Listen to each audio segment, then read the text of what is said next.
Good morning! Today is the 47th day of ECQ. Enhanced Community Quarantine. COVID dito sa Luzon. April 30, 2020. Balik tayo sa ating terrace. So, namulaklak na yung ating rosal. So this is other kind of rosal kasi yung rosal ko dun sa Bulacan mas masinsin siya, marami siyang petals.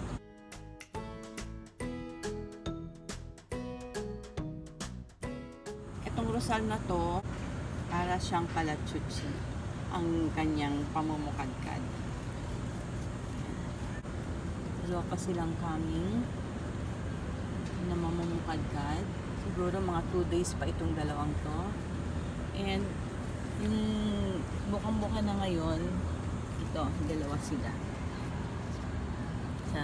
Kakaiba talaga tong rosal na to. So, nung nakita ko to sa Quezon Memorial Circle, na-amaze din ako sa kanya kasi hindi ako nakakita ng ganyang klase ng rosal. Pero sobrang bango to. Ang bango niya, sobra. So, dito siya nakalagay sa aking terrace. Siyempre, ang aking bugambilya, sabay ko silang binili. Tsaka itong isang bugambilya ko dito. So, mayroon ako ditong dalawang bugambilya. Yan, wala rin itong ginawa kundi mamulaklak. Pagkatapos ng bulaklak niya na isa, pag nag-dried up na, may coming na naman.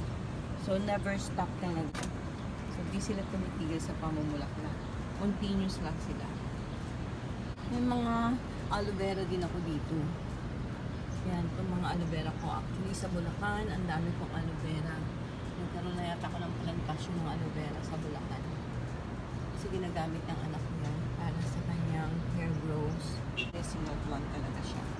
Very helpful siya para sa amin.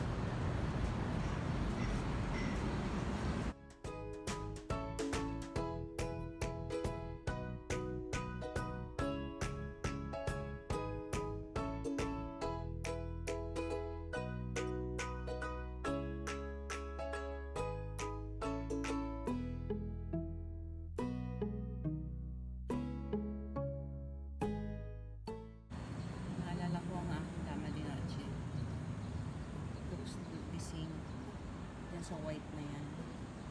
Dama din yan. Yung dama din ako na napakabango sa gabi. Kaya not chest siya. Sa gabi siya talaga humahalimig. Sa gabi siya humahalimig.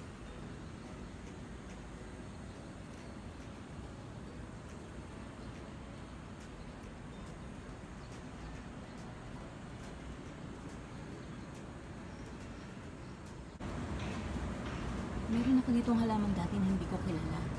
Kaya lang, nung nalaman namin, poison plant pala siya.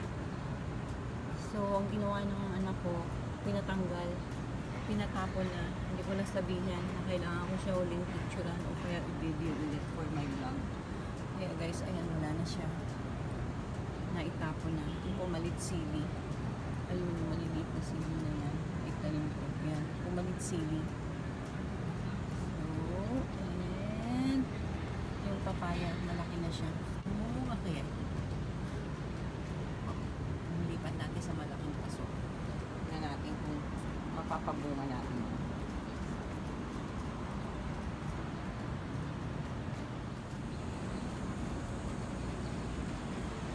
Okay, dito na naman ako sa garden ko. Sa aking terrace mini garden dito sa Tower 1. Grass Residences. Walang araw ngayon. Natatakpan ako ngayon ng building na to. Hindi makadiretso ang araw. Ang araw. By the way guys, yung building pala na yan, that is Park Inn. Park Inn Hotel ng SM. And the North Towers also. Yan yung Park Inn Hotel. Nakita ba siya? And this one is the North Towers. Yan. North Towers of SM.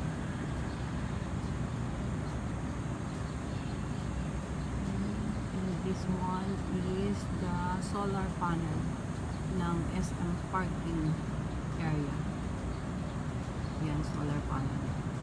Kita yung Manila Bay dito. I-zoom natin. Okay, Manila Bay. Ayan, yan. Yan yung Manila Bay. Andun yung mga barko.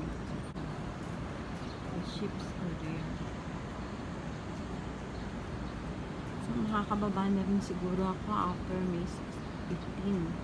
Makakababa na ako. Kasi since nang nag-start yung ECQ, hindi na ako nakababa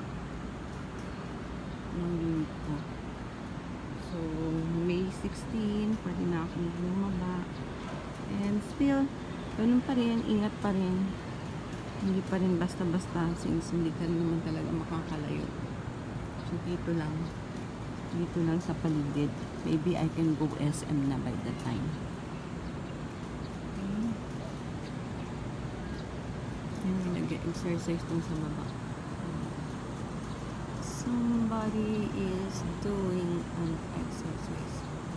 May nag-exercise. So, may masipag na meat owner dito nag-exercise. Okay, best for you.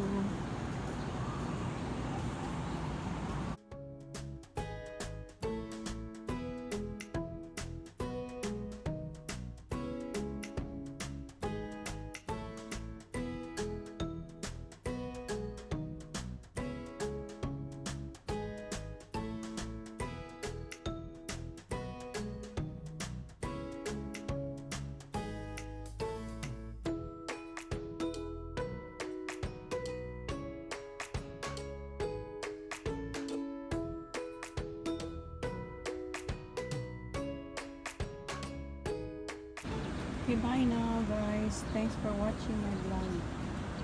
Bye. See you.